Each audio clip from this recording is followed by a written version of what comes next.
건강한 사람들을 보면 특징들이 있죠. 건강하신 분들은 건강 관리를 열심히 하는 특징이 있습니다. 저 정도 건강하면 그냥 대충 살아도 될 것 같은데 건강하신 분들이 건강 관리를 더 열심히 하는 것 같습니다. 혹 특별히 열심히 하지 않는 것처럼 보이시는 분들도 생활 습관을 보면 건강한 습관들을 다들 가지고 있는 것을 볼 수 있습니다. 성도님들 중에서 우리 영적인 건강도 비슷한 면이 있는 것 같습니다. 영적인 건강, 성도님들 중에 또 영적으로 건강하신 분들을 보면 영적으로 건강한 습관들을 가지고 계시고 또 개인 영성 관리에 아주 힘쓰고 있는 모습들을 볼 수가 있습니다. 저 정도 믿음이 좋으면 그냥 기도 대충 해도 잘 사실 것 같고 성경 저렇게 많이 평생을 봤는데 조금만 봐도 이제 다 알 것 같은데도 불구하고 이렇게 영적 건강이 좋으신 분들은 더 힘써서 말씀과 기도, 예배 생활에 또 노력하는 모습들을 볼 수가 있습니다. 여러분, 우리에게 이 한 몸은 주어진 것이잖아요. 우리의 몸은 다 하나씩 이렇게 주어졌는데 한 몸을 다 가지고 있지만 더 건강하게 살 수 있도록 하기 위해서 우리에게 관리가 필요한 것처럼 하나님께서 우리 성도님들에게 믿음을 선물로 다 주셨는데, 믿음은 선물로 받은 것이니까요, 다 선물로 받았는데 이 믿음을 건강하게 잘 유지시켜 나가는 것은 우리 성도들에게 주어진 책임이요, 또한 우리가 마땅히 해야 할 바입니다. 특별히 여러분, 우리가 건강 관리를 잘 해야 되는 이유는 건강하게 살기 위함이기도 하고요, 특별히 영적 건강 관리를 잘 해야 되는 이유는 우리의 영성을 해치는 악한 무리들이 있기 때문입니다. 사탄 마귀는 언제든지 성도들로부터 믿음을 빼앗아 가기 위해서 그야말로 불철주야 노력하고 있습니다. 그 노력이 얼마나 대단한지, 그래서 성경에서는 정말 배가 고파서 당장이라도 먹잇감이 보이면 이렇게 달려드는 사자처럼 성도들을 찾아다니고 있다라고 표현을 했습니다. 그러므로 우리 성도들은 하나님 앞에 서는 그날까지 우리의 믿음을 잘 지키고 신앙의 경주를 완주할 수 있도록 신앙의 훈련들, 영성 관리들을 날마다 해야 할 줄로 믿습니다. 오늘 설교의 제목은 온전한 믿음을 위하여라고 하는 제목입니다. 이 제목의 말씀을 가지고 이 사도행전 말씀을 통해서 여러분들의 믿음이 더 한층 더 성숙해지는 은혜의 시간이 되시기를 바랍니다. 자, 오늘은 바울이 에베소에서 복음을 전할 때에 일어났던 이야기입니다. 바울이 에베소에 가서 어떤 제자들을 만납니다. 오늘 말씀 1절에 보니까 어떤 제자들을 만났다라고 기록이 되어 있는데, 어떤 제자라고 하는 표현은 누구의 제자인지 모른다는 의미입니다. 누구의 아무개의 제자가 아니라 누구의 제자인지 모르는 제자다라고 하는 표현입니다. 나중에 이 바울이 이 제자들에게 너희들이 어떤 세례를 받았느냐라고 물었을 때 이 어떤 제자들이 대답하기를 요한의 세례를 받았습니다, 이런 대답을 해요. 요한의 세례를 받았다고 하는 대답하는 것을 보니까 아마도 요한으로부터 가르침을 받은 제자들일 것으로 추측할 수가 있습니다. 자, 요한의 세례라고 하는 이 표현은요, 이런 내용입니다. 세례 요한이 광야에서 회개하라 천국이 가까이 왔느니라 외쳤습니다. 외치면서 죄 사함을 받는 회개의 세례를 전파를 해 주었습니다. 그래서 회개하게 하는 세례를 베푸는 이것을 두고서 요한의 세례라는 말을 사용을 하고요, 이 요한의 세례는 예수님의 공생애가 시작되기 전까지 예수님이 오실 길을 준비했던 그런 모습이었습니다. 그래서 세례 요한이 외친 이 메시지는 오실 메시아에 대한 구약의 마지막 선지자로서의 역할을 했던 내용들이고, 분명히 요한이 외쳤던 내용들은 성경적이고 올바른 내용들이었습니다. 자, 그런데 오늘 말씀에서 이제 중요한 한 부분들은 이 세례 요한의 메시지를 보면 성경적인 내용이고 하나님 말씀, 그때 성경은 구약 성경이죠, 말씀을 가지고 이렇게 전하는 것이었지만 예수님께서 오신 이후에, 죽으시고 부활하신 이후에 성령께서 오셨다라고 하는 내용은 포함이 되어 있지를 않았습니다. 왜냐하면 세례 요한은 예수님 공생애 초기에 그의 사역을 마감하고 생도 마감을 했기 때문입니다. 세례 요한은 예수님께서 십자가에서 죽으시고 부활하시고 또 오순절 성령께서 임하신 것을 못 봤다는 얘기죠. 그래서 여러분, 오늘 본문에서 이 어떤 제자들이 세례 요한의 세례만 안다라는 표현은 성령 강림 사건, 특별히 성령 세례에 대해서 몰랐다라고 한 그런 의미로 아시면 되겠습니다. 요한의 세례, 성령 세례 이렇게 비교가 되는 것이죠. 오늘 19장 말씀을 읽었는데 18장 마지막 부분을 제가 설교하지 않고 지나왔습니다. 오늘 잠시 짧게 언급을 하기 위함인데요. 오늘 보면 바로 앞부분 18장의 마지막 부분에도 보면 요한의 세례만 아는 아볼로라고 하는 사람이 등장합니다. 아볼로는 알렉산드리아 출신이고 말도 잘하는 사람이고 성경에 능통했더라 그렇습니다. 알렉산드리아 출신이라고 하는 말은 이집트 수도였고 또 로마 제국 때는 제2의 큰 도시였는데 학문적으로 대단히 발전한 동네였습니다. 그러니까 알렉산드리아 출신 그러면 학식이 뛰어나다 이렇게 보장받는 그런 분위기였습니다. 아볼로가 그런 사람이었다는 거죠. 학식도 많고 말도 잘하고 성경도 잘 아는 그런 사람이었습니다. 자, 그런데 18장 25절에 보니까 이 아볼로가 성경 말씀을 많이 배워서 잘 알고 가르치기도 하였지만 그 역시 누구의 세례만 안다고요? 요한의 세례만 알았더라 이렇게 지금 기록합니다. 그래서 오늘 19장에서 나오는 표현도 요한의 세례만 알던 어떤 제자들, 18장 마지막 부분에서도 요한의 세례만 아는 아볼로, 요한의 세례라고 하는 표현이 여러 차례 나옵니다. 뭔가 중요한 의미가 담겨 있다는 얘기죠. 이 요한의 세례라고 하는 표현이 여러 차례 나오는 것은 이 세례가 나쁜 세례다 이런 부정적인 의미로 등장하는 것은 분명히 아닙니다. 다만 이 요한의 세례에는 한계가 있고 예수 그리스도에 대한 온전한 복음, 성령께서 오신 사건에 대한 이해가 더 필요하다라는 것을 강조하기 위해서 이런 말씀들을 주시는 겁니다. 그 당시에 보면 여호와를 경외하는 많은 사람들 가운데서 하나님 믿고 하나님 경외함에도 불구하고 이 성령께서 오신 사건에 대해서는 몰랐던 사람들이 많이 있었기 때문입니다. 아볼로가 그런 사람들 중에 대표적인 사람이었지요. 그도 그럴 만한 것이 그 당시에는 이제 막 한참 이렇게 복음이 전파가 되던 시기였기 때문에 지금은 우리가 성경으로 다 계시를 받아서 알고 있지만 그 당시에는 이제 막 시작되는 단계였기 때문에 그 사실을 모르는 사람들도 꽤 많이 있었던 겁니다. 자, 그런데 문제는요. 모르는 것은 배워서 알면 되는데 내가 모른다는 사실도 모르는 채 안다고 생각하면 큰 문제가 생겨나는 겁니다. 물론 이 세상에는 몰라서 약이 되는 것들도 많습니다. 너무 많이 알면 머리도 복잡하고 모르는 게 약이야 그러기도 하지만 반드시 알아야 할 것들도 있는데 그 가운데 중요한 것이 바로 구원에 이르는 지식입니다. 우리가 어떻게 구원에 이르게 되는지 그 영적인 지식은 반드시 바르고 정확하게 알아야 한다는 얘기죠. 그러므로 우리 성도들은 하나님의 말씀에 대해서 철저하게 겸손한 자세를 가져야 하는 겁니다. 내가 다 안다고 생각할 것이 아니라 하나님 말씀하여 주십시오. 깨닫게 해 주십시오. 그런 믿음이 필요하다는 얘기입니다. 수십 년 신앙생활을 하다 보면 왠지 다 아는 것처럼 여겨질 수가 있는데 그때가 가장 위험합니다. 여러분 성도님들의 그 수준이 얼마나 높은지 워낙 요즘에 설교도 여러분 많이 들으시죠. 성경도 많이 보시죠. 그러니까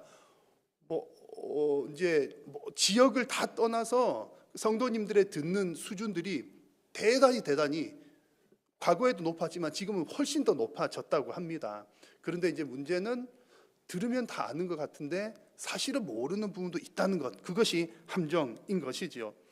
그래서 오늘 성경에서도 보면 이 아볼로는 학식도 많고 또 성경도 많이 배운 사람이었음에도 불구하고 고린도에서 브리스길라와 아굴라 부부에 의해서 하나님의 도를 더 정확하게 배웠더라는 그런 표현이 나옵니다. 자, 아볼로도 분명히 하나님의 도를 잘 알고 가르쳤던 사람인데 예수 그리스도에 대한 내용과 성령께서 오셨다는 그 사실에 대해서는 잘 몰랐기 때문에 더 정확하게 배웠다는 얘기입니다. 오늘 성경에서 이렇게 아볼로라고 하는 똑똑한 사람이 있었다는 것 언급한 이후에 아볼로도 성경의 말씀을 더 정확하게 배웠더라 이런 말씀을 주시는 것을 보니까 하나님께서 우리 성도들에게도 다 아는 것처럼 느껴지지만 다 안다고 생각하지 말고 하나님의 말씀을 겸손하게 끝까지 잘 배우시오 이렇게 우리에게 말씀하시는 줄로 믿습니다. 그래서 우리 한일교회와 성도님들은 영적 건강과 또 영적 성숙을 위해서 하나님의 말씀을 겸손하게 날마다 배우기에 힘쓰는 저와 여러분들 되시기를 간절히 소망합니다. 성경을 막 읽으시다가 보면 이제 이런 표현들이 종종 등장합니다. 하나님을 안 믿는 사람인데 하나님을 믿는다라는 종류의 표현들이 나와요. 아니, 하나님을 안 믿는데 어떻게 믿을까? 말이 잘못된 말이 아닐까 생각이 들지만 곰곰이 생각해 보면 가능한 이야기입니다. 어떤 맥락이냐면 성경에서 말할 때 여러분 하나님을 안다, 하나님을 믿는다라고 하는 그 표현은 하나님의 그저 존재만을 믿는 것이 아니라 하나님께서 우리의 왕이 되시고 하나님께서 나의 주인이 되시는 것을 인정하고 하나님의 다스리심을 받는 것을 두고서 하나님을 믿는다, 또 하나님을 안다라고 표현합니다. 그것이 성경이 표현하는 믿다, 안다라고 하는 표현입니다. 그런데 성경을 이렇게 쭉 보다 보면, 그리고 우리 주변에서도 그런 경우들이 더러 있는데요, 하나님과의 그런 관계는 맺어져 있지 않지만, 하나님의 다스림은 받지는 않지만 여호와 하나님이라고 하는 그 신은 있다고 나는 인정을 해. 그런 사람들이 있다는 얘기죠. 구약 성경에도 보면 이스라엘을 통해서 이스라엘의 하나님을 보고 완전히 정말 믿은 사람들도 있지만 하나님의 통치는 받지 않으면서 인정해 줄게 정도의 믿음만 가졌던 사람들이 꽤 많이 있었습니다. 지금 주변에도 보면 여러분 그런 사람 더러 있죠. 나 교회는 안 나가지만 하나님은 믿어. 나는 뭐 성경 말씀대로 살지는 않지만 하나님이 있는 것 같아. 그런 사람들이 의외로 많이 있습니다. 그런데 이런 믿음은 온전한 믿음이 아니라는 얘기죠. 그래서 이것을 거꾸로 생각을 해보면 우리 성도들에게 적용을 해보는 겁니다. 우리가 정말 내가 믿음이 있다고 생각하지만 온전한 믿음이라고 하는 것은 그저 하나님이 계신다는 것을 인정하는 정도의 차원이 아니라 하나님이 나의 왕 되심을 인정하고 하나님의 다스리심을 받는 인생이 온전한 믿음입니다. 그래서 우리 성도님들도요, 여러분도 하나님 믿으시죠? 하나님 안 믿는다고 생각하면서 여기 앉아있는 분들은 아무도 안 계실 겁니다. 자, 그런데 하나님을 믿노라고 입술로는 고백하지만 만약에 나의 삶이, 내 인생이 하나님을 왕으로 모신 삶이 아니라면 나의 믿음을 점검해 보아야 합니다. 어떻게 점검을 할까? 어떻게 살아가는 것이 하나님의 다스리심을 받는 것일까? 그것이 바로 오늘 성경에서 표현하는 중요한 내용인데요, 성령의 인도하심을 따라 말씀에 순종하는 삶이 하나님을 왕으로 인정하고 하나님의 다스리심을 받는 인생입니다. 이런 측면에서 볼 때 오늘 본문에 등장하는 너희가 믿을 때에 성령을 받았느냐라고 하는 이 질문은 그들에게 온전한 믿음이 있느냐라고 하는 것을 묻는 질문이었습니다.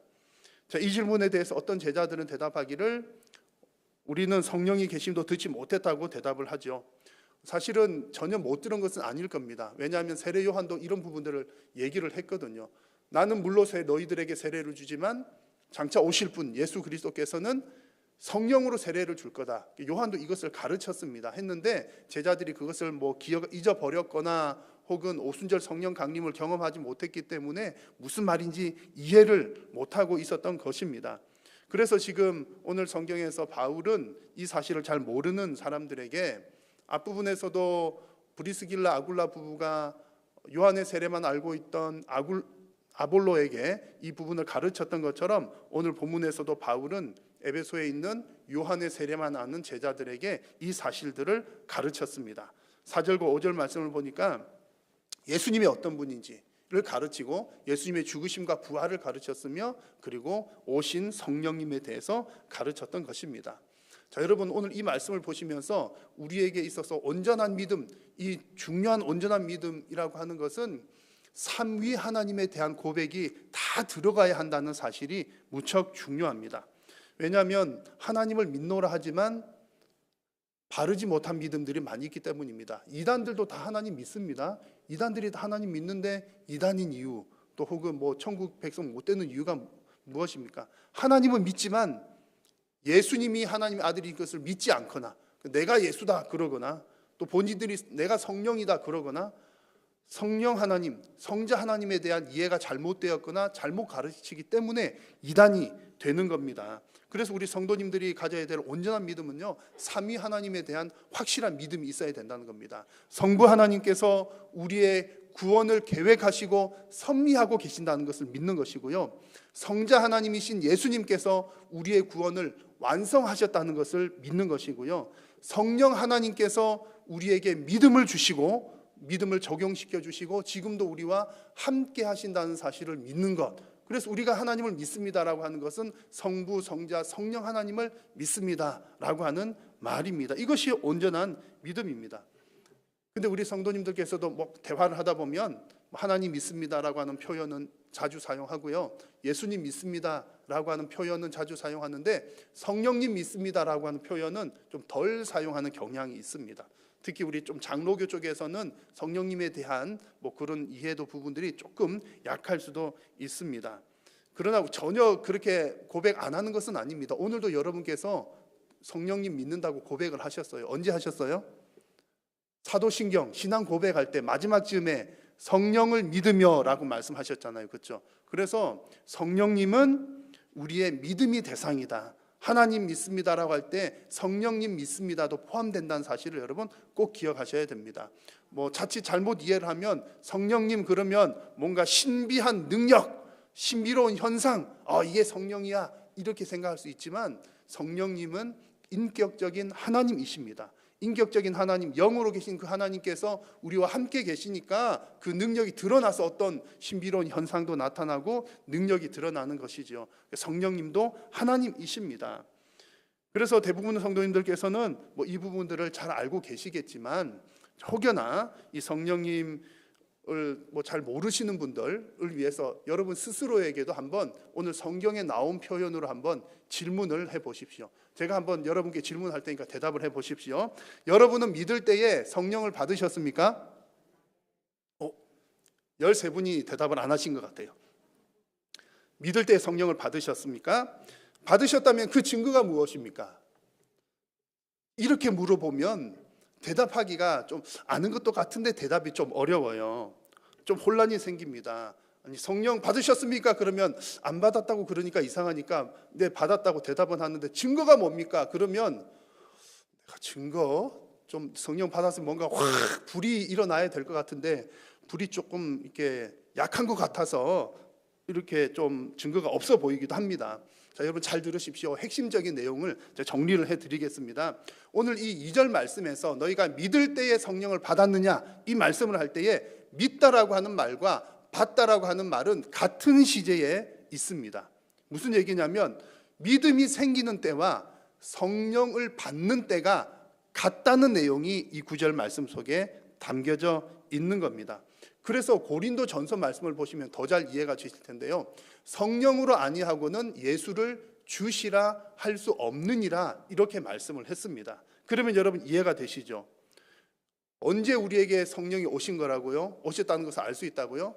내가 예수님 믿어질 때, 내가 예수님이 믿어진다면 그것이 성령이 오셔서 나로 하여금 믿게 하셨기 때문에 성령이 오셨구나 알 수 있다는 얘기입니다.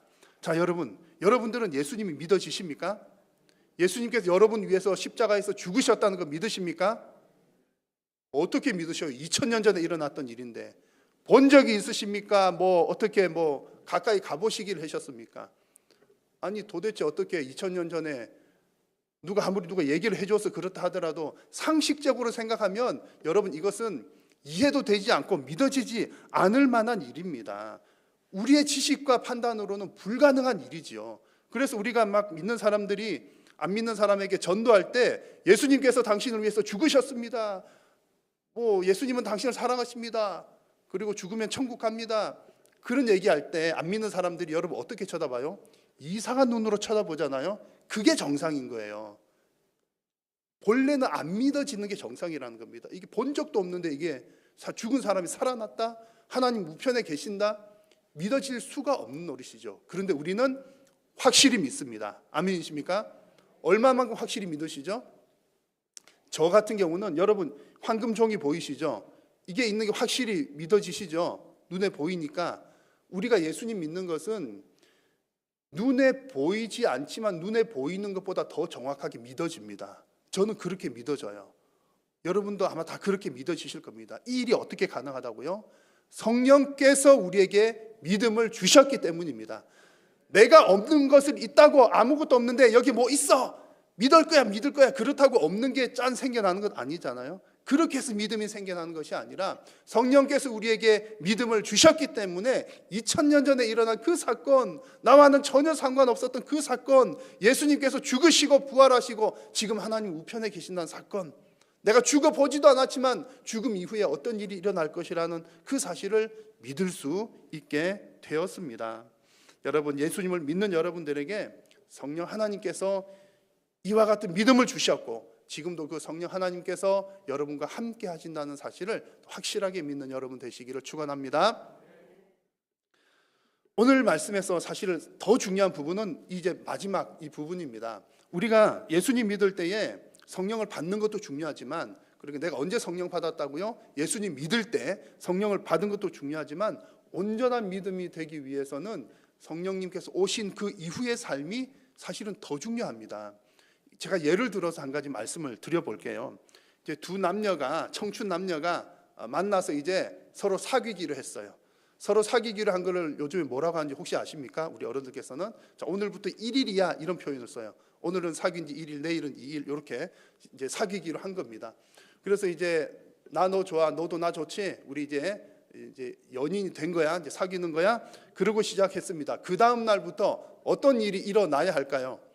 당연히 그 다음 날부터 이제 만나서 밥도 먹고 영화도 보고 데이트도 하고 놀러도 가고 막 전화도 하고 어쩌고 그렇게 할 거잖아요. 근데 만약에 그럴 일이 없겠지만, 만약에 자 오늘부터 너와 나와 이제 사귀기로 한 거야, 1일이야 시작을 해놓고서 내일부터 아무 일이 안 일어난다면, 전화도 안 하고 밥도 안 먹고 만나지도 않고 어쩌고 저쩌고 한다면, 여러분 그게 사귀는 겁니까? 안 사귀는 겁니까? 이상하잖아요. 그럴 리가 없잖아요. 그렇죠? 그래서 서로 사랑하는 관계가 된다는 것은, 자 너와 나가 오늘부터 1일이야 사귀는 거야, 사랑하는 거야, 시작도 중요하지만 그 이후에 어떤 관계가 지속되느냐가 더 중요하다는 얘기입니다. 하나님을 믿는 것도 마찬가지예요. 하나님의 존재만 믿는 것은, 우리 말고 바깥에도 그런 사람들은 있다니까요.